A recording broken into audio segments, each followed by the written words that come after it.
Our house, what's happening with that, do you know? Let's go in. Just go in. Where are we going to go? Into a smaller house.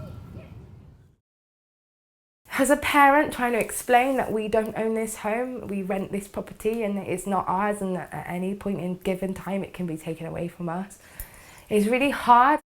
How does a child even comprehend that? Like, he doesn't even know what renting means. So after living here for 5 years, my rent is now being increased to an extent that I cannot pay. So there's been a possession order in place, and that actually runs out next Wednesday, and then I have to wait possibly 2 weeks to be evicted physically by a warrant officer.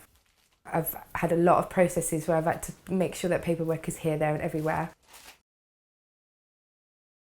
I'm going to need a little bit of support. I can feel it already. I'm going to need someone to advocate on my behalf.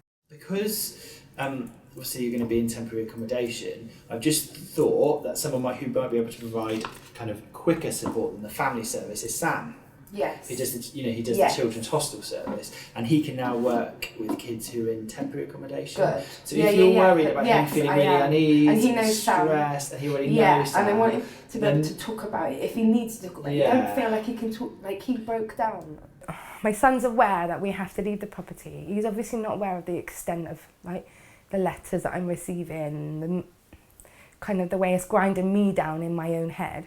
But he's my child and I'm a single parent. He's with me 24/7. He feels it when I'm anxious or upset or feeling like unnerved. Well, the sad thing is that I'm gonna miss it. Miss our old house. You're gonna miss it? Yeah. Why are you gonna miss it, do you Because think? I'm gonna cry. Yeah, but why are you gonna miss it? Because I love that one.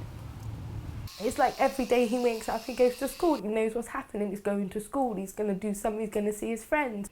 And then he comes home and he can play in the garden on his trampoline, or he can, I don't know, get his scooter out or do something.